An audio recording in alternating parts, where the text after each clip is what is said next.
I speak 9 languages fluently, but when I was hired, I told my boss I only knew English. At the annual gala, my boss, Julian, announced in fluent German, "I will be giving a 65% raise to everyone in this room who speaks German." My grip on my wine glass suddenly tightened. My current annual salary was $65,000. A 65% raise meant an extra $42,250, bringing my total to $107,250. But I didn't dare raise my hand. Out of the 320 guests in the ballroom, no one noticed my hand trembling slightly. Peyton, the HR director, let her gaze linger on me for 4 long seconds. I lowered my head, pretending to pick at my food, my back drenched in cold sweat. For 4 years, I had carefully hidden the fact that I was fluent in 9 languages. All because of one sentence that man had said to me in German 7 years ago. 01. It was March 12th, and the city had been caught in a relentless downpour from dawn until late at night. I was 23, having just returned stateside after graduating with a master's in international relations from a top-tier European university. I was fluent in 9 languages: English, German, French, Russian, Japanese, Korean, Portuguese, Arabic, and Italian. My German was at a native C2 level, my French at C1, and the rest were all at a B2 conversational fluency or higher. Those language certification documents took up more than half of my suitcase. The day my flight landed, Spencer personally came to the airport to pick me up. He was waiting quietly at the arrivals gate, leaning against a dark gray sedan. "Chloe, it's so good to have you back," he whispered, pulling me into a gentle embrace. His voice was soft enough to melt away any exhaustion. Leaning against his chest, I genuinely believed that giving up a stellar career opportunity in Europe for him was the best decision of my life. We were childhood sweethearts. He was 5 years older than me. When I was a little girl, he used to hold my hand as we crossed busy streets. As we grew up, it felt only natural that we became a couple. We had been together for 9 years, and everyone around us thought we were a match made in heaven. He worked as a senior business executive at a prominent multinational corporation, earning a lucrative salary with a bright future ahead of him. After returning home, I easily secured a job as an international business specialist at a cross-border trade company he recommended, specifically handling European clients. Back then, I naively thought this was what a perfectly happy life looked like. But I was completely, utterly wrong. It happened on the night of a networking mixer hosted by the International Chamber of Commerce. Spencer brought me along, claiming he wanted to help me expand my professional network in the industry. The event was held in a gorgeous vintage-style building, packed with business elites, more than half of whom were European executives. I wore a simple, elegant dark gown, holding onto his arm, playing the role of the perfect, supportive partner. As he mingled and exchanged pleasantries, I stood by his side, smiling and nodding, occasionally chiming in with a few sentences of flawless German to his business partners. "Your partner's German is absolutely spectacular," one of the European guests praised genuinely. Spencer smirked, looking incredibly smug. "She's my hidden trump card." At the time, I thought he was giving me a heartfelt compliment. It was only later that I realized it had been the raw, ugly truth all along. Around 9 o'clock, I excused myself to go to the restroom. On my way back, passing by the second-floor terrace, I faintly heard a conversation in German. The voice was so familiar it made my heart drop. It was Spencer. He was talking to a tall, blonde European woman dressed in a high-end designer suit, exuding an air of absolute authority. I instinctively stopped in my tracks, hiding behind the terrace door, holding my breath. "She's just a stepping stone for me. Once I get my promotion, I'll dump her immediately." He said it so casually, as if he were talking about the weather. The woman beside him let out a sharp laugh. "You really are brilliant." Spencer wrapped his arm around her waist and fired off a long string of German. The gist of it was that he had been using my language skills and overseas connections to cement his position in the company. Now that the timing was right, he was about to be transferred to the European headquarters. This woman was Sophia, the HR director at his company's European headquarters.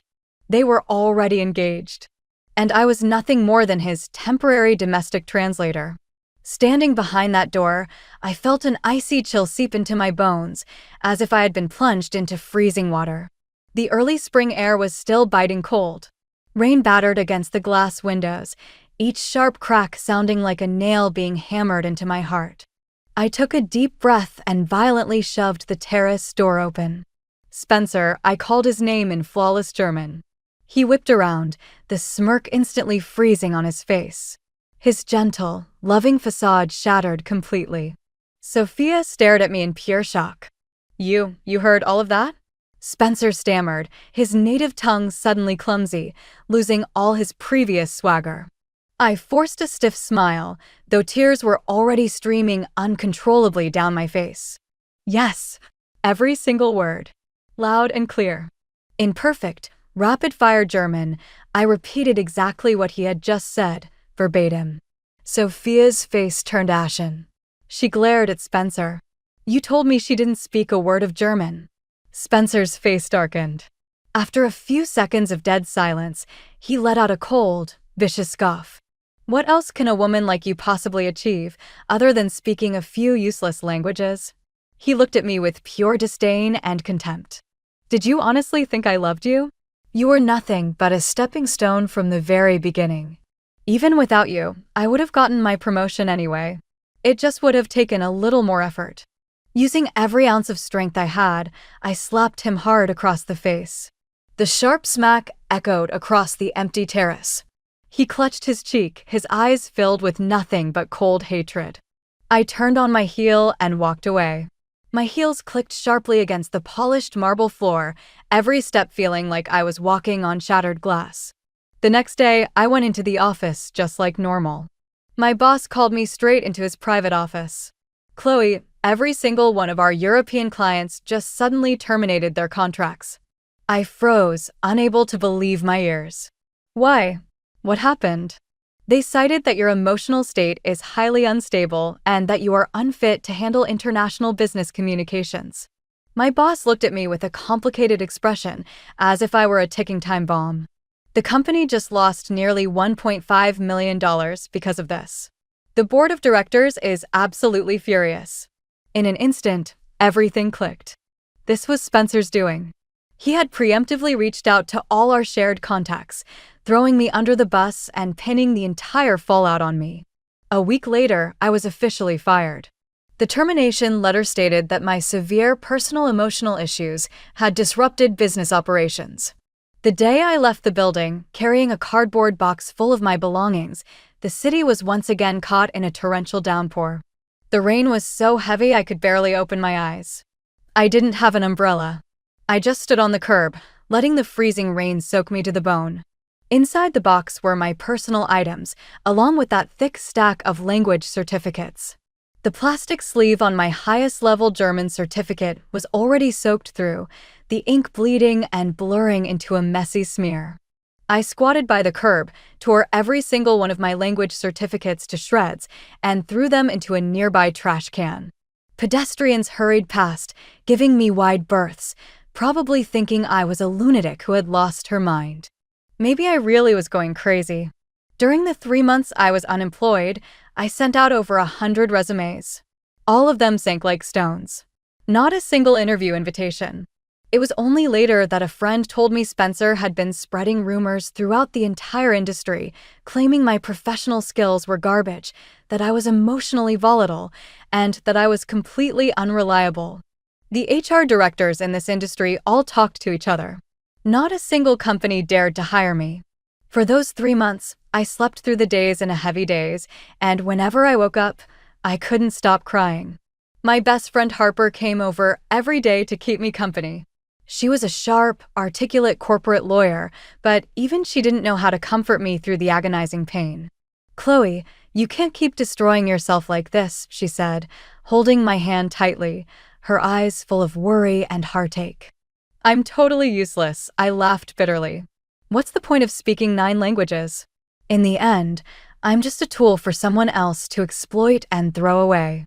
Harper was silent for a long time before she suddenly said, then don't ever let anyone know you speak them. I snapped my head up, staring at her in confusion. She explained softly, "You are too exceptional. So exceptional that a manipulative man saw you as something he could use and discard. If you make yourself look painfully ordinary, maybe you won't get hurt like this ever again." Late that night, I opened my laptop and drafted a brand new resume. I deleted every single language certificate.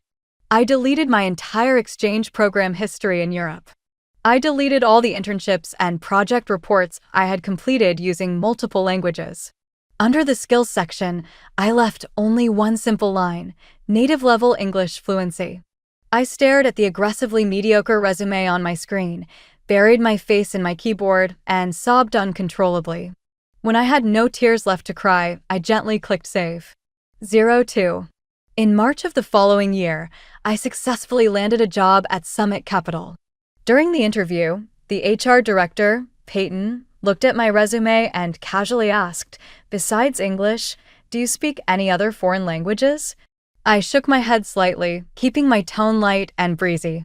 I took German as an elective in college, but I only remember a few basic greetings.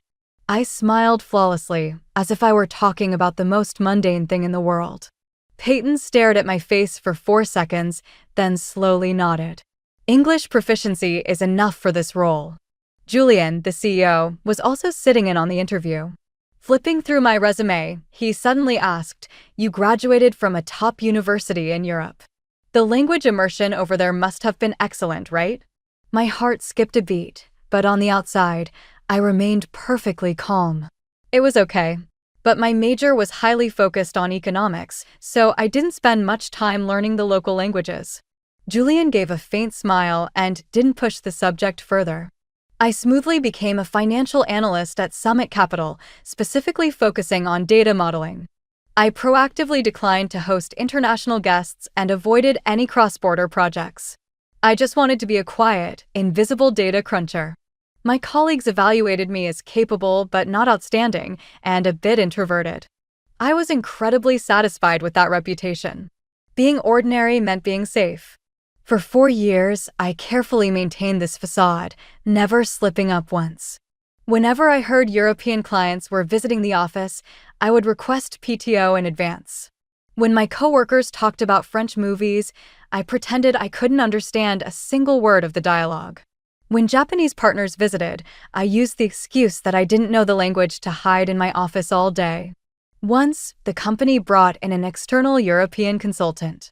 He was a man in his 50s with a famously explosive temper. In the conference room, he started screaming in German, berating the American team for being incompetent idiots who couldn't even read a basic financial statement. I was sitting in the office right next door. Through the glass partition, I heard every single word perfectly. Every insult landed crystal clear in my ears. But I just sat at my desk, pretending I didn't hear a thing, keeping my eyes glued to my spreadsheets. My coworker Liam leaned over and whispered, "Chloe, what is that guy even saying? He sounds super pissed off." Without lifting my head, I replied flatly, "No idea. Sounds like German. I don't understand a word of it." Liam sighed in frustration. Our company desperately needs foreign language talent. We have to drop a fortune on external translators every single time. My fingers tensed slightly on my mouse, but I kept staring at my monitor, pretending everything was fine. Yes, the company was desperate for that kind of talent. But none of that had anything to do with me. Harper knew the truth.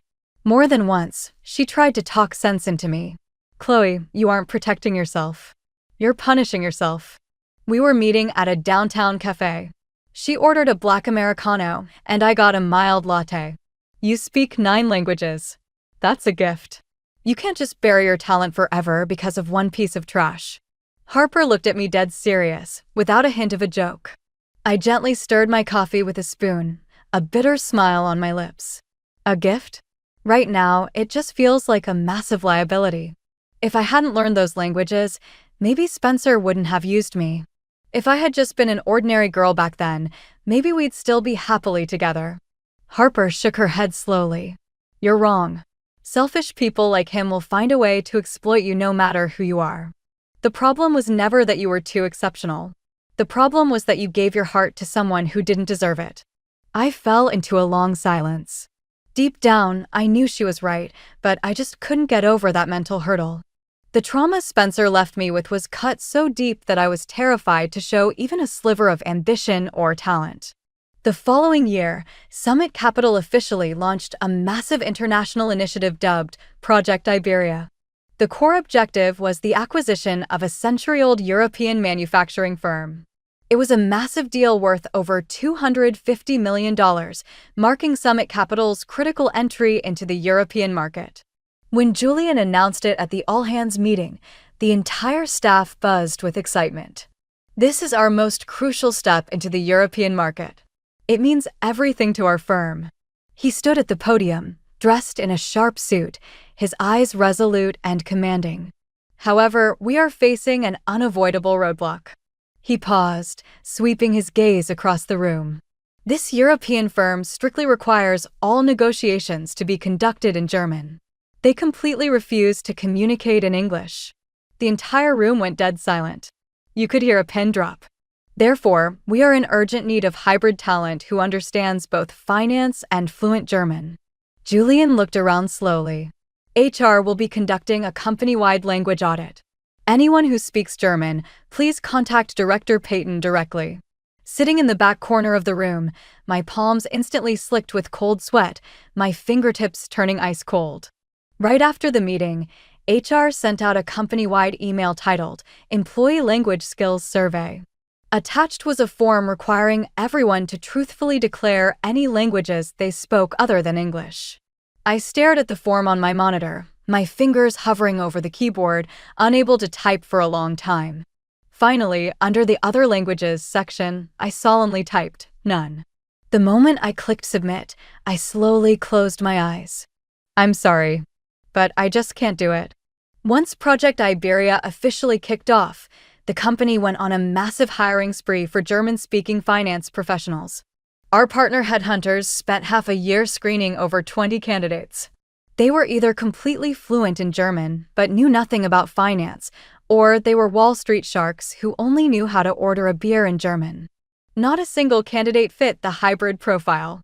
Finding someone who possessed both top-tier financial acumen and business-fluent German in this market was like finding a unicorn. Julian was burning with anxiety.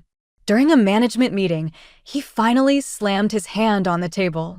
We have 320 employees, and we can't find a single person who speaks German? Peyton flipped through a thick stack of employee files, sounding helpless. Mr. Sterling, we've done a comprehensive audit of everyone's linguistic backgrounds. We have plenty of people who are bilingual in English. For other languages, marketing has a guy with basic French, and admin has someone who knows basic Japanese. But German? We have a grand total of 0 on record. Julian was quiet for a long moment before suddenly asking, "What about Chloe?" I happened to be walking past the conference room door at that exact second. Hearing my name made my heart hammer against my ribs so hard I thought it would burst out of my chest. Peyton opened my file and read slowly, Chloe. Graduated from a top-tier European university with a master's in international relations. Language skills: native English fluency. Other languages: none. Julian stared at my file, his expression hard to read. She studied in Central Europe, right in the heart of the DACH region. Does she really not know a single word of German? Peyton hesitated slightly. Maybe she just didn't have a knack for it? Dig deeper, Julian ordered firmly. Look into her entire academic and living history during her time in Europe. Standing outside the door, my legs turned to jelly.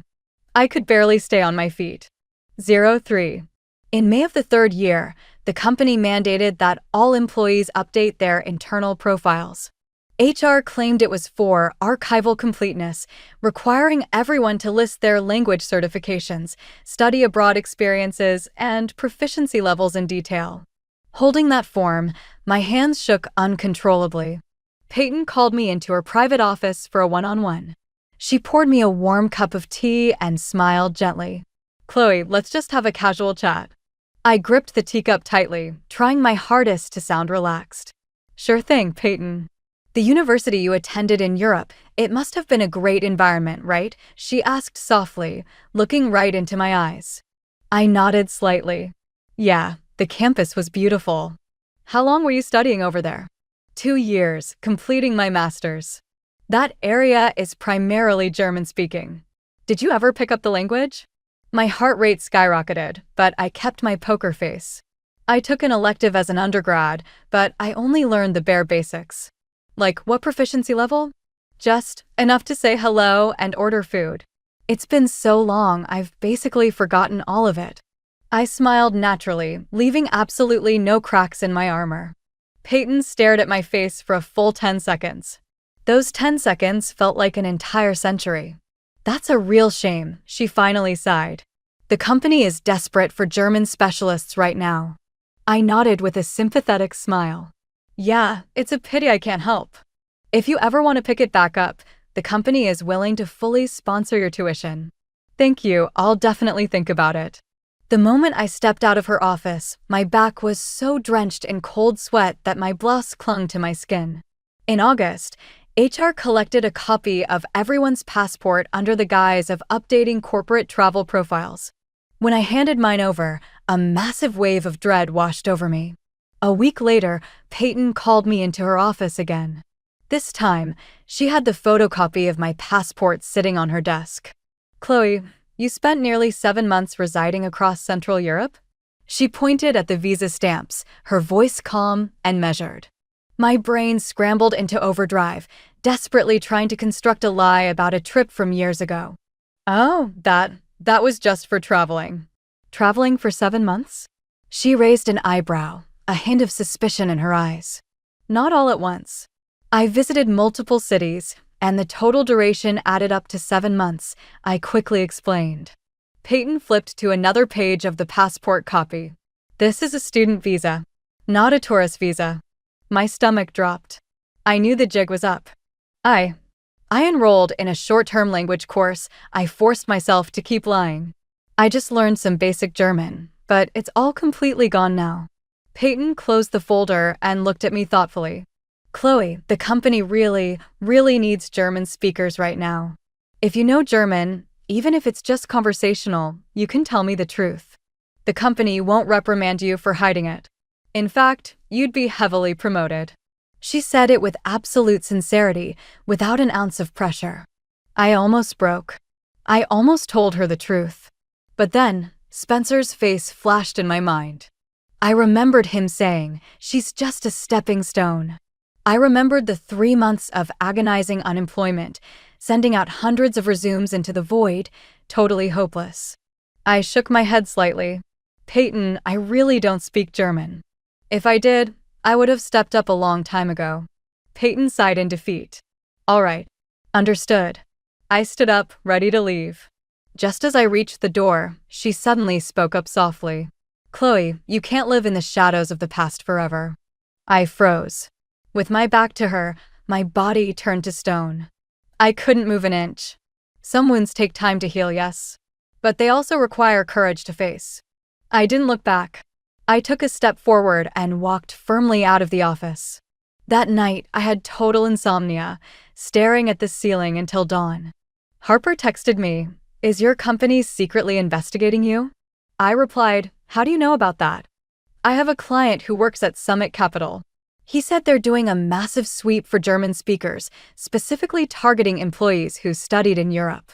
I stared at the screen, my fingers turning to ice. "Chloe, you need to be careful," Harper warned. "Your company is hellbent on digging up hidden talent." One day in November, heated shouting erupted from the main conference room. It was the European clients. A group of about 5 or 6 of them were inside, aggressively arguing entirely in German. I was working late in the adjacent office. Through the glass partition, I had a perfect view of the room. One of the older European executives slammed his hand on the table, cursing loudly in German. These Americans have absolutely no idea how to do business. They're incompetent idiots.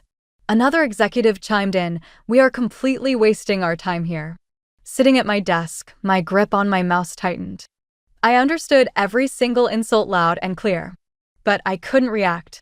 If I spoke up, my 4-year secret would be blown wide open. Just then, Peyton walked down the hallway. Seeing me looking toward the conference room, she walked straight over. "Chloe, what are they arguing about in there?" I snapped back to reality and shook my head. "No idea. Sounds like German. I don't understand it." "Are you sure?" She stared intently into my eyes. "I just saw you frowning." "It's nothing. I just felt like the vibe in there was really hostile." Peyton gave me a deeply meaningful look and walked away without another word.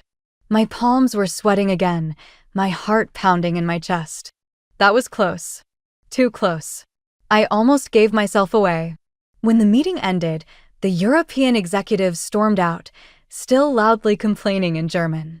This company can't even find one person who speaks the language, and they think they can negotiate an acquisition? It's a total joke. I heard they've been looking for a translator for 6 months and still haven't found anyone competent.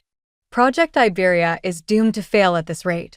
Laughing arrogantly, they walked out of the building. I sat at my desk, clenching my jaw so hard my teeth ached, completely unable to utter a single word. That night, I sat alone at my desk until midnight. The entire office building was completely empty. The only light came from the glow of my monitor. On the screen was an email draft addressed to Julian. Subject: regarding the company's German talent requisition. I wrote the body of the email, deleted it, rewrote it, and deleted it again, going back and forth over a dozen times. Finally, I gently clicked the delete icon. Forget it. None of this is my problem. 04. By the 3rd year, the atmosphere in the company had grown incredibly tense and suffocating. Project Iberia had entered its final push, and the European partners were hounding us daily. Yet, Summit Capital still hadn't secured a reliable German translator. Julian started trying to poach talent from competitors, offering base salaries upwards of $180,000 for anyone who had both the financial chops and the language skills. Even with that absurd number, no one was willing to touch the project. I later found out it was because the executives at this European firm were notoriously difficult to work with, highly traditional, extremely temperamental, and insanely demanding. Many professional translators took one look at the client profile and immediately passed. Because of this cross-border deal, the company was bleeding $700,000 a year just on external translation agencies. $700,000. And that was just the direct cost of translation, not accounting for the massive opportunity cost and delays caused by communication bottlenecks. During a management sync, the CFO delivered the grim news.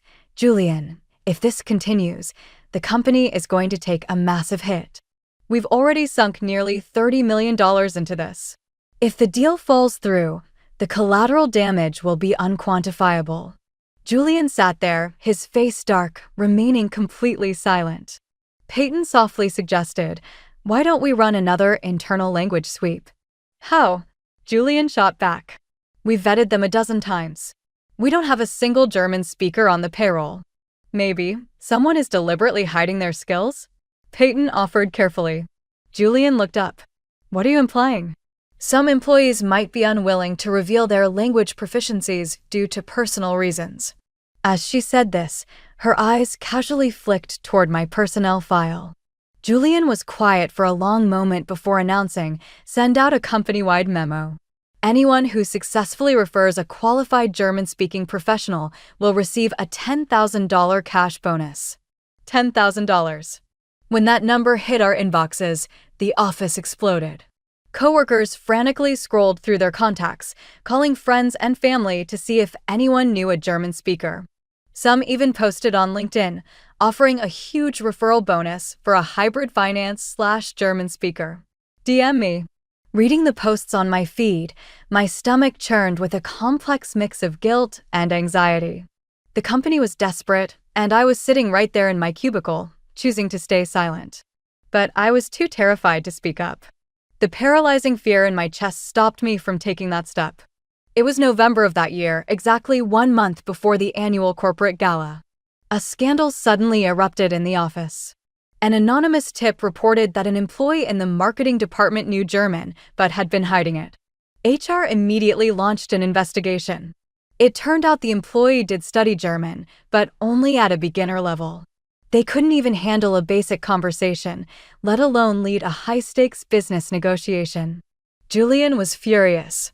At the all-hands meeting, he laid into the staff. I don't care what your reasons are for hiding your skills, but remember this. The company only wants competent professionals.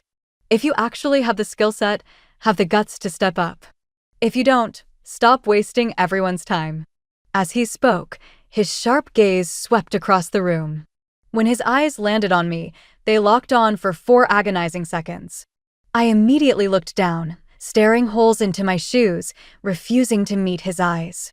After the meeting, Harper texted me, "Chloe, what the hell is happening at your office? I heard someone got publicly dragged for hiding their German skills." I replied, "They didn't get fired, just publicly reprimanded." "And what about you? Are you really going to keep hiding it?" I stared at the screen, unable to type a response for a long time. Finally, I slowly keyed in, I don't know." Harper replied with a sighing emoji. "Chloe, you can't let Spencer dictate the rest of your life." I knew she was right, but I still couldn't face the trauma of the past. The night before the annual gala, I couldn't sleep a wink. Tossing and turning in bed, my mind raced in circles. I pulled out my phone and scrolled through my private digital diary from 7 years ago. It was from my time studying in Europe, documenting the grueling hours I spent mastering German. I passed the highest level German exam today. My professor said my fluency is basically native. I can't wait to go back stateside. I want to use my languages to build something meaningful. Reading those old entries, tears blurred my vision. What had happened to that ambitious, optimistic girl? She had turned into a coward, hiding in a cubicle, too terrified to embrace her own brilliance. My phone suddenly buzzed. A new message notification. I opened it and froze completely. It was from Spencer. For the first time in 7 years, he reached out to me. "I heard you work at Summit Capital. I'll be attending the gala tomorrow as the representative for the European firm. I'm very much looking forward to catching up with my old friend." I stared at the text, my fingers shaking violently. How did he find out I was at Summit Capital? And why would he go out of his way to tell me this? I didn't reply. I just deleted the entire chat thread. But I didn't sleep a single second that night. I stayed wide awake until the sun came up. 05. On January 10th, the company's annual gala officially kicked off. I slipped into a navy blue evening gown, did a light, elegant face of makeup, and stood in front of the mirror. I realized my hands were still shaking slightly. Don't be afraid. It's going to be fine. Even if Spencer shows up tonight, he has no way of knowing I still speak German. My employee file clearly states I only speak English. He'll never figure out the truth. I repeated this to myself over and over in my head, but my heart was still racing out of control. The gala was held at an upscale riverside hotel. When I arrived at the venue right at 7 p.m., the ballroom was already packed with guests. Dazzling crystal chandeliers illuminated the massive hall, and a red carpet stretched from the entrance all the way to the main stage. A massive banner with the gala's theme hung above the stage, flanked by elaborate champagne towers. Nearly 30 round tables were perfectly arranged, each set with exquisite dishes and fine silverware. Seafood towers, premium steaks, artisanal desserts, the catering was top tier. "Chloe." Harper waved at me from across the room. She had been invited as the firm's external legal counsel. I hurried over and linked arms with her. "How did you get here so early?" "I figured you'd be a nervous wreck on your own, so I came early to keep you company," she whispered in my ear. "Word on the street is a ton of top executives from the European partner firm are here tonight." I nodded slightly, discreetly scanning the VIP section reserved for the European guests out of the corner of my eye. And then I saw him immediately. Spencer. He was sitting dead center in the VIP section, wearing a perfectly tailored suit, his hair slicked back without a hair out of place. 7 years hadn't changed him a bit. He still wore that disgusting, hypocritical aura. Holding a champagne flute, he was chatting with the European executives next to him, occasionally letting out a boisterous laugh. My legs went completely weak. I felt like I was going to collapse. "Chloe?" Chloe?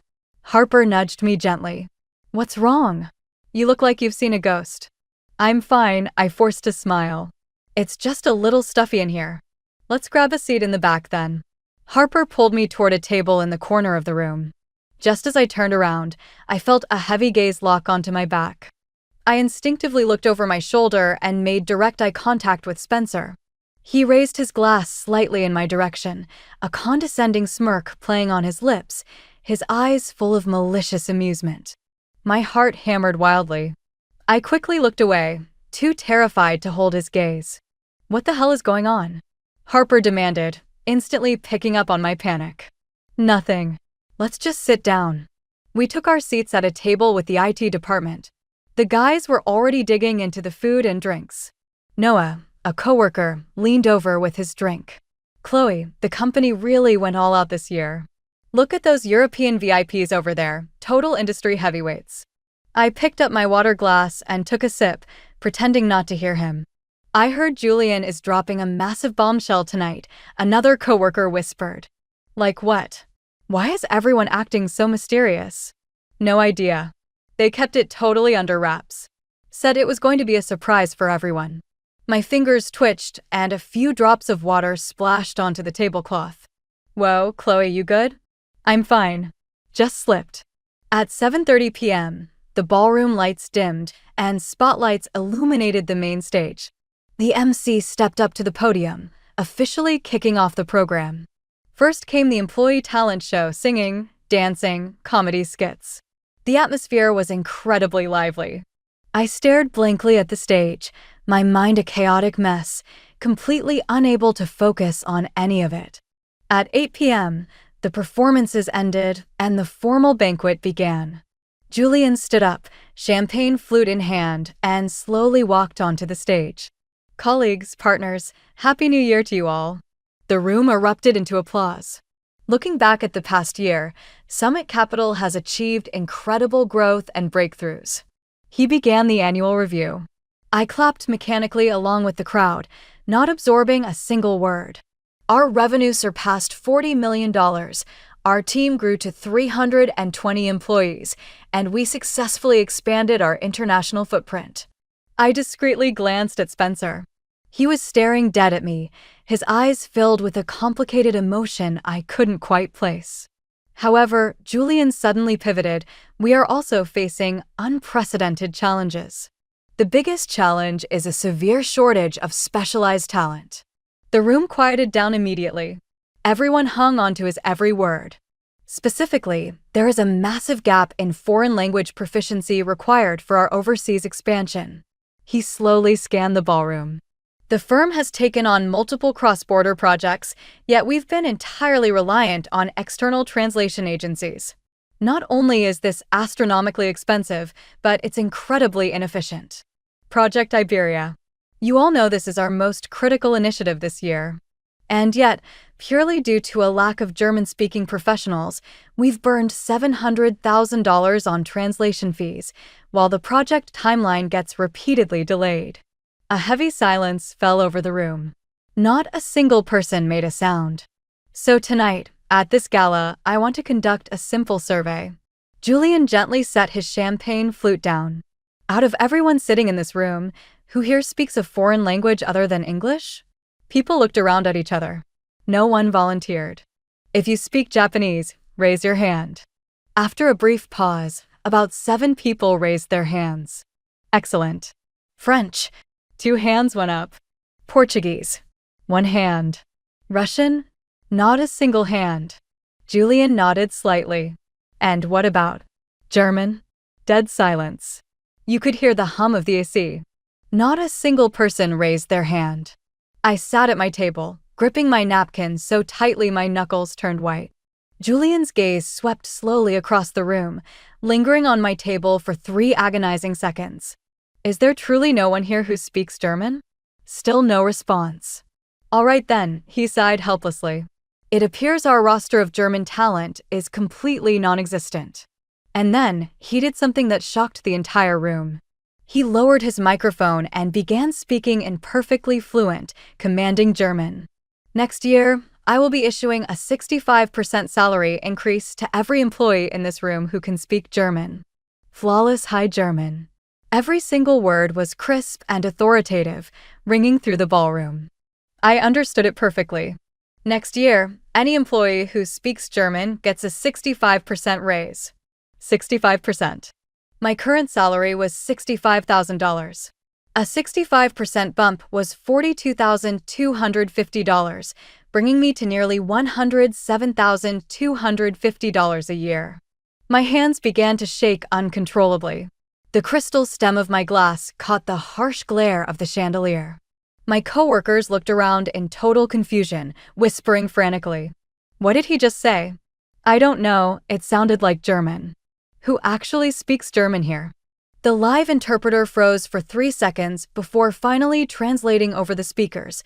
Mr. Sterling just stated that next year, he will provide a 65% raise to any employee proficient in German. The ballroom exploded into chaos. Are you serious? A 65% raise? That's insane. God, I wish I'd taken German in college. I sat completely paralyzed, glued to my chair. Peyton was staring straight at me, her eyes acting like a high-tech scanner, trying to peer into my soul. Spencer was looking at me too, a vicious smirk plastered across his face. I took a deep breath, lowered my head, and pretended to focus intently on serving myself some food. The seafood on my plate had gone ice cold, the bright shells mocking me under the bright lights.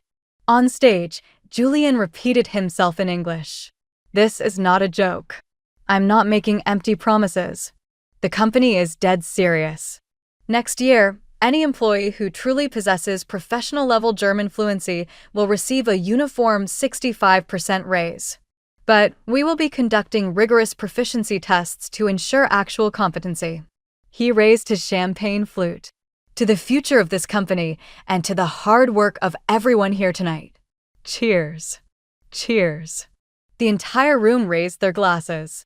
I mechanically lifted my glass and downed the champagne in one gulp. The alcohol burned down my throat and seared my stomach, but I felt totally numb. I was drowning in a suffocating wave of despair and conflict. The opportunity of a lifetime was right in front of me. A 6-figure salary. All I had to do was raise my hand. All I had to do was say, I speak German. But I was too scared. From the very bottom of my heart, I was absolutely terrified. 06. At 8:30 p.m., the gala entered intermission.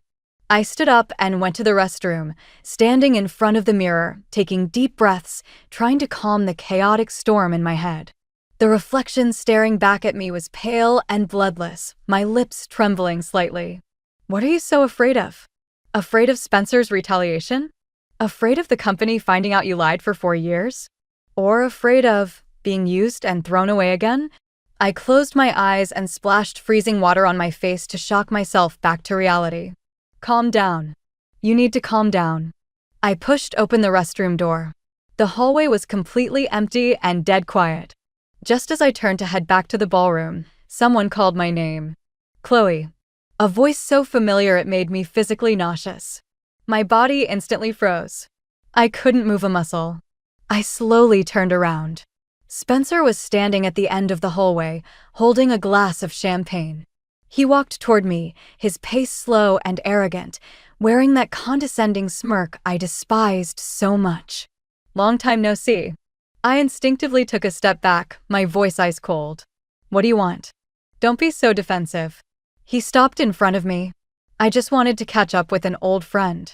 We have absolutely nothing to catch up on. Don't we? He chuckled softly. I think we have plenty to talk about. He leaned in slightly, whispering in flawless German, long time no see, Chloe. I know you're fluent in German. My heart stopped beating for a second, but I kept my face totally blank. I'm sorry, I don't speak German. Spencer threw his head back and laughed out loud, switching back to English. Still playing dumb? Did you really think I didn't know you were at Summit Capital? I intentionally pulled Summit Capital's employee roster. When I saw your name, I was genuinely shocked. Chloe, Masters in International Relations from a top European university. Yet your employee file says you only speak English? His laugh grew louder, more deranged. Did you honestly think burying your head in the sand would keep you safe? Do you really think I forgot you speak 9 languages? I clenched my fists so hard my nails dug into my palms. So what? It has nothing to do with you. Of course it does. His smile vanished instantly, replaced by a cold, calculating glare. The European firm desperately needs a German speaker. If Summit Capital provides the right person, the project gets fast-tracked. And you are the perfect candidate. I let out a cold scoff. So what? You want me to out myself so you can push your deal through? You're a smart girl. He nodded approvingly. But I could also choose to keep my mouth shut. What's your condition? You know exactly what I want. He stared dead into my eyes. Come back to me. Help me with my work, exactly like you did 7 years ago. Rage boiled up in my chest. You're out of your damn mind. Then I guess I'll just have to tell Julian that not only do you speak German, but you're fluent in 8 other languages. He shrugged nonchalantly. Everyone will know you've been lying through your teeth for 4 years.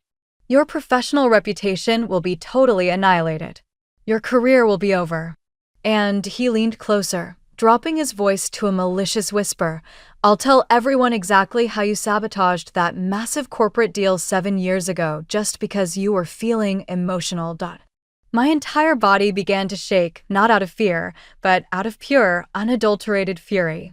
Spencer, you are truly the most despicable piece of trash alive. Despicable? He smirked. I'm just optimizing my resources.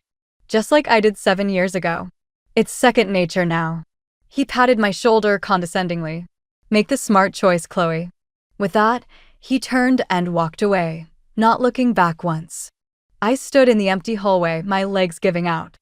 I had to lean against the wall just to stay upright. When I stumbled back into the ballroom, Harper immediately noticed something was wrong. Chloe, what the hell happened? You look like you're going to pass out. It's nothing. I forced a weak smile. I think the champagne is just getting to me. Then stop drinking. She handed me a glass of warm water. There's only a bit of the program left. Hang in there. I took the glass, my hands still trembling violently. At 9 p.m., the second half of the gala commenced. Julian stepped back onto the stage. This time, there was no warm-up, no pleasantries. He immediately began speaking in German. A brutal, 6-minute monologue in rapid-fire German, without any live translation. Out of the 320 employees in the room, 90% of them had no idea what was happening. People looked at each other, murmuring in confusion. What is Julian talking about? No idea, it's all German. I can't catch a single word. Is this some kind of test? Sitting in the corner, I listened to every single syllable. I understood it all flawlessly. He was laying out the strategic importance and long-term vision of Project Iberia. He solemnly promised that any employee who mastered German wouldn't just get a 65% raise, they would receive stock options. He explicitly stated that the firm wasn't looking for someone who could barely pass a Duolingo test. They needed true, native-level fluency capable of handling aggressive negotiations. His closing sentence was delivered slowly, each word hammering into my chest.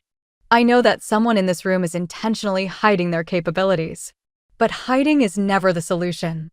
As he said it, his gaze swept across the crowd and landed precisely on me. In that moment, I realized he had seen straight through my facade entirely. At 9:10 p.m., chaos erupted. Spencer suddenly stood up, carrying his champagne flute, and strode confidently onto the stage. The entire ballroom fell silent, every eye tracking his movement. He grabbed a microphone and immediately began speaking in flawless German. Distinguished guests, ladies and gentlemen, I have a very important announcement to make. He switched to English, his eyes slowly scanning the crowd. I know a woman. My heart felt like it was seized by an invisible vice. I couldn't breathe. Her German is absolutely spectacular. Far superior to anyone else in this room. His arrogant voice echoed through the massive hall.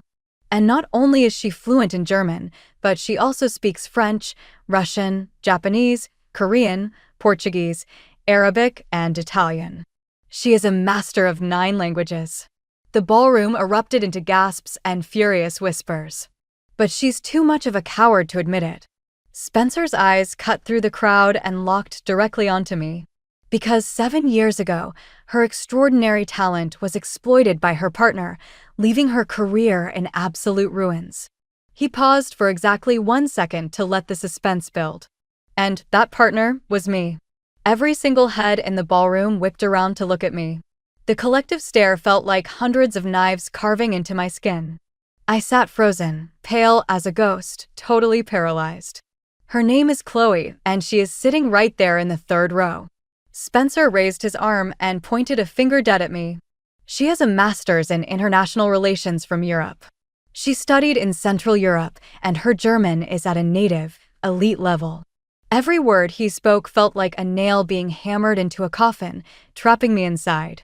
7 years ago, I used her linguistic genius to fast-track my own career. I got the promotions, I got the power. And once I got what I wanted, I dumped her without a second thought. He said it so casually, as if he were recounting an amusing anecdote. She lost her job. Because I made sure the entire industry thought she was emotionally unstable and professionally incompetent. She sent out hundreds of resumes. None of them ever heard back. No one dared to hire her. So, she learned how to hide. She buried her talent. She threw away all her language certificates and pretended she only knew English. She's been sitting at Summit Capital for 4 years, and not a single one of you had any idea she speaks German. He gently swirled the champagne in his glass. Until tonight. He lowered the microphone and raised his glass to me in a mock toast. I'm sorry, Chloe. He paused again. But that's just business. The room plunged into a suffocating, dead silence. Hundreds of eyes bore into me, burning and stinging. Some looked shocked. Some looked pitying. Some looked utterly disgusted. I sat there, feeling completely naked, stripped of all my armor, shoved under a blinding spotlight with nowhere to run. Humiliation, fury, pure despair, a tsunami of emotions crashed over me, threatening to drown me completely. I wanted to stand up and scream at him, but my throat felt like it was clamped shut. I couldn't make a sound. Harper grabbed my hand tight. Her palms were sweating too. Chloe, don't be scared. I'm right here. Her voice was shaking. But I was terrified. A primal, bone-deep terror gripped my entire body. Right at that critical, agonizing moment, Julian did something completely unexpected. He didn't say a word. He just gave a subtle nod to the AV tech by the stage. The massive LED screen behind the podium instantly flared to life. Projected on the screen was a highly classified, dense foreign document. Amidst the walls of text, several lines were highlighted in glaring crimson red. I couldn't read the text from where I sat, but I saw Spencer's face instantly drain of all color. He looked like a corpse. In the VIP section, Mr. Lopez, the head of the European firm, violently shot out of his chair. He unleashed a furious roar in German. His voice was like ice, slicing through the tension in the room. 07. The moment Spencer saw the document on the screen, his smug arrogance evaporated entirely. The hand holding the microphone began to violently shake. Champagne sloshed over the rim of his glass, spilling onto his expensive trousers, leaving a humiliating dark stain. He stumbled backward, genuine panic and terror flashing in his eyes for the first time. The man who had just gleefully ruined my life seconds ago was suddenly hyperventilating.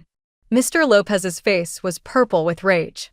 Pointing a trembling finger at the screen, he screamed in his heavy European accent. Spencer, care to explain what the hell is on this document? Embezzling project slush funds, falsifying negotiation transcripts, forging illegal side deals behind the headquarters back. How are you going to explain this? Spencer's lips quivered. He couldn't string a single sentence together. The man who had just bragged about his brilliance was completely tongue-tied. Mr. Lopez, please, let me explain. This is a misunderstanding. Someone forged this to frame me. He slammed his glass down and rushed forward to grab Mr. Lopez's arm, but the older man yanked his arm away in absolute disgust. Mr. Lopez turned to Julian, his tone shifting from fury to deep embarrassment and respect. Mr. Sterling, I am profoundly sorry. I had no idea our firm harbored such corrupt scum. I apologize for ruining your beautiful gala. Julian gave a calm, measured nod. There wasn't an ounce of surprise on his face. He looked like a grandmaster who had just called checkmate. Mr. Lopez, bad faith actors exist in every industry. Exposing them before the ink dries is the most responsible thing we can do for this partnership. Sitting in the audience, I watched this massive reversal play out, my brain completely short-circuiting. I never could have imagined that the man who betrayed me 7 years ago was currently committing massive corporate fraud on an international scale. And I absolutely never could have imagined that Julian had already dug up all of his dirty secrets, waiting for the perfect moment to execute him publicly. Harper squeezed my hand, leaning in to whisper fiercely, "Chloe, look. Karma is a bitch. He's finally getting exactly what he deserves." I turned to look at Harper, my eyes welling up with hot tears. 7 years of suffocating trauma, grief, and self-hatred finally found a crack to escape through. I hadn't been suffering in total silence. Not everyone was blind to Spencer's true colors. My years of hiding weren't entirely in vain. Julian picked up his microphone, his commanding voice cutting through the murmurs in the hall. "Colleagues, esteemed guests, tonight has obviously taken a dramatic turn. But I want to take this opportunity to clarify a truth that Summit Capital uncovered months ago. Spencer has repeatedly abused his position to sabotage Project Iberia. He concealed critical information and actively attempted to manipulate the deal flow to line his own pockets. Our firm flagged these discrepancies 6 months ago. We partnered secretly with the European headquarters to launch a joint investigation. Every single document displayed on that screen has been legally notarized. There is absolutely zero forgery." The ballroom erupted again. The collective glare shifted from me to the trembling, pathetic shell of a man standing on stage. The European executives who had been laughing with him 10 minutes ago were now glaring at him with open disgust, pointing fingers and cursing. Spencer's face went from white to red to a sickly shade of gray. He glared at Julian, his eyes filled with venom. "Julian, you planned this whole thing. You set me up just to destroy me." Julian let out a cold, sharp laugh. His voice carried absolute authority. "I didn't set anyone up. I am simply protecting my firm's assets and defending the integrity of our partnership. Your own insatiable greed and arrogance dug this grave. You walked into it yourself. 7 years ago, you maliciously manipulated Chloe. You weaponized her genius, discarded her, and then launched a smear campaign that nearly ended her career. We thoroughly investigated that, too." That sentence dropped like a nuclear bomb in the ballroom. Suddenly, the stares directed at me morphed from pity to profound awe and respect. It finally clicked. Peyton's gentle probing, Julian's intense scrutiny, they weren't trying to catch me in a lie. They knew my trauma all along. They had been watching over me, protecting me, patiently waiting for the day I was ready to step out of the shadows. Hearing his past crimes laid bare, Spencer completely snapped. He pointed a manic finger at me and shrieked. "It was her. She sold me out to Julian. They planned this together. She's a manipulative, vindictive bitch. I'm the victim here." I slowly stood up. Under the gaze of 320 people, I walked toward the main stage. My steps were steady. I wasn't panicking anymore. I wasn't hiding. 7 years of crushing anxiety vanished into thin air. I walked right up to Julian. He handed me the microphone. The cold metal felt grounding in my hand. I took a deep breath. I looked dead at Spencer and spoke in pristine, razor-sharp German. "Spencer, even now, you don't have a shred of remorse. You are still desperately trying to blame everyone else for your own miserable failures. 7 years ago, you used my talent to secure your own promotion. The second you got it, you got engaged to someone else and threw me out like garbage. When you stood on that balcony spitting those vicious words in German, you forgot one thing. I understood every single disgusting syllable. My German was immaculate, aggressive, and perfectly enunciated. The European executives in the front row stared at me in absolute shock and admiration. Then, without missing a beat, I switched to French. Then Russian, then Japanese, Korean, Portuguese, Arabic, and finally, Italian. I repeated the exact same takedown. 9 languages. 9 flawless executions. No stuttering, no hesitation. It flowed out of me like I was born speaking every single one. The room was so quiet you could hear a pin drop. Over 300 people were staring at me like I was a superhero. No one could believe that the quiet, unremarkable data analyst who had been sitting in a cubicle for 4 years was actually a linguistic prodigy. No one could believe that the woman who Spencer tried to publicly humiliate possessed this kind of terrifying brilliance. Spencer stood off to the side, shaking violently, his face completely drained of life. He never expected me to fight back. He never expected me to nuke him from orbit. I switched back to English, staring him down with eyes as cold as ice. My voice was calm, but it echoed like thunder. Spencer, I didn't hide my talent because I was weak. And I didn't hide it because I was afraid. I hid it because I refused to ever let myself be used as a stepping stone by a parasite like you again. I thought staying invisible would give me peace. But you couldn't stand that. You just had to rip open my scars in front of an audience. You thought humiliating me would make you look like a god. But you're too stupid to realize that every single crime you committed was already on paper. Your own arrogance destroyed you. I never plotted against you. I just kept my head down and did my job. You destroyed yourself. And now you are going to lose absolutely everything. You finally have to pay the check, Spencer.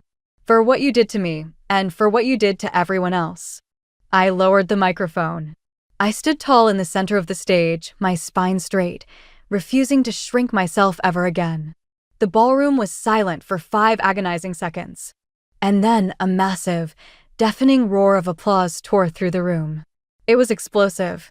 My coworkers shot out of their seats, cheering, giving me standing ovations. Mr. Lopez practically ran to the front of the stage, bowing deeply to me, speaking in earnest German. Miss Chloe, I am profoundly, deeply sorry. The fact that a member of our firm put you through such hell is a disgrace. Your talent is breathtaking. Your resilience is even more inspiring. We humbly ask for your forgiveness. Julian stepped up beside me and looked out at the crowd. Everyone. Effective immediately, Chloe is promoted to Director of International Operations. She will be exclusively leading all negotiations for Project Iberia. Her salary will be increased by the promised 65%, and she will receive an equity package from the executive pool. Let this be a lesson to all of you. Real talent cannot be buried. Real integrity will never go unrewarded. If you have the drive and the brilliance, Summit Capital will always give you the stage to shine. The crowd erupted into another standing ovation, even louder than the first. Peyton walked onto the stage, pulling me into a hug, a proud smile on her face. Chloe, I always knew you'd find your way back. You are far too brilliant to hide. Looking at the cheering crowd, at the genuine smiles of my colleagues, hot tears finally spilled down my cheeks. But this time, they weren't tears of grief or trauma. They were tears of pure liberation. I was finally seen. I was finally free. Spencer was slumped on the floor by the edge of the stage, totally hollowed out. All his swagger and cruelty had been completely vaporized. He stared at the crowd cheering for me, realizing that he was completely, utterly despised by everyone in the room. His eyes were wide with pure despair. But it was too late. The ballroom doors swung open. Several men in dark suits flashed their badges and marched straight toward him. Spencer, you are under arrest for corporate espionage, embezzlement, and severe financial fraud. Come with us. He didn't even fight back. He was dragged out of the ballroom like a dead weight, disappearing into the hallway forever. The man who had spent 7 years terrorizing my mind, using me and trying to break me, was finally paying the ultimate price. He destroyed his own career. He destroyed his own life. He had absolutely no one to blame but himself. 08. The atmosphere in the ballroom totally flipped. The tension vanished, replaced by explosive, celebratory energy. The MC bounded back onto the stage, announcing that the party was just getting started and invited me to give the closing toast as the employee representative. I took the microphone one last time. Standing center stage, looking out at the crowd, I felt nothing but profound peace. Leadership, colleagues, and distinguished guests. Good evening. Standing here right now, I have a lot of feelings. I feel validated. I feel overwhelmed. But mostly, I just feel grateful. 7 years ago, I came home with 9 language certificates and a lot of dreams. I thought my talent would build a beautiful life. Instead, I was exploited, betrayed, and smeared until my career was almost completely annihilated. After that, I made a choice to hide. I made myself as boring and invisible as humanly possible, thinking it would keep me safe. For 4 years, I walked on eggshells. I fought my own anxiety every single day. I actually started to hate my own brain. I want to thank my best friend, Harper. When I was at my absolute lowest, she never let me give up. I want to thank Summit Capital. You gave me a safe harbor where I could quietly heal. I want to thank Mr. Sterling and Peyton. You saw right through my act, but you didn't force my hand. You protected me until I was ready. Tonight, Spencer faced justice. And tonight, I finally found the courage to face myself. To reclaim the passion I lost. I know now that my talent isn't a curse. It's my greatest weapon. It is the foundation of who I am. Starting tomorrow, I am done hiding. I am going to use all 9 of my languages to build this company into an empire. I will personally ensure that Project Iberia is executed flawlessly. And to anyone out there who is dimming their own light because they're terrified of getting burned, listen to me. Your brilliance is never a mistake. Your talent should never be locked in a drawer. Do not let one toxic person convince you that you deserve to be invisible. Do not let one trauma dictate the rest of your life. Be loud. Be brilliant. The right people will protect your heart and champion your success. And the parasites who try to use you? They will always burn in the fires they start themselves. May we all have the courage to walk through the fire, keep our hearts kind, and shine as bright as we damn well please. The room erupted. The applause was deafening. Half my coworkers were crying, nodding aggressively at me. Harper was standing by our table, clapping so hard her hands were probably bruised, beaming with absolute pride. Julian and Peyton exchanged a quiet, triumphant smile. Mr. Lopez was literally standing on his chair, giving me 2 thumbs up, completely losing his mind. The rest of the night was a blur of joy. Everyone kept coming up to my table to clink glasses. Chloe, you're a literal genius. 9 languages? That's insane. I totally underestimated you. You're an absolute badass. International Ops is going to crush it with you in charge. Project Iberia is in the bag. I smiled and thanked everyone. For the first time in years, I felt grounded. The respect and admiration felt right. Liam, my old cubicle mate, nervously rubbed the back of his neck and walked up to me. Chloe, remember when I asked you what that angry German guy was yelling about and you said you didn't know? Man, you must have been dying inside. I laughed and patted his shoulder. Water under the bridge, Liam. If you ever need help with translations, you know where my office is. Liam grinned from ear to ear. Peyton walked over, handing me a glass of warm water. Chloe, you don't have to keep burning your PTO whenever the European clients show up anymore. The International Operations Department is entirely yours. You have unlimited resources. Run it however you see fit. I took the glass. Thank you, Peyton. Truly. Thank you for being so patient with me. I just did my job, Peyton smiled. Your brilliance earned you this seat. Julian walked up, handing me a massive, leather-bound folder. He looked entirely serious. Chloe, here are the master files for Project Iberia, including the core negotiation terms. Get familiar with them tonight. Tomorrow morning at 8 a.m., we launch the war room. You are running point on all German negotiations. I gripped the heavy folder. It felt like holding my own future. Julian, you have my word. I won't let you down. Julian nodded, his eyes filled with absolute trust. I know you won't.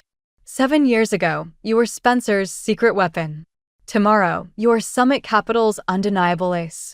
The night grew late, and the gala finally wound down. Harper and I walked out of the hotel together. The cool breeze off the river brushed against my face, carrying the faint scent of night-blooming jasmine. It felt incredible. Harper hooked her arm through mine, practically skipping. Chloe, you finally did it. You're out of the woods.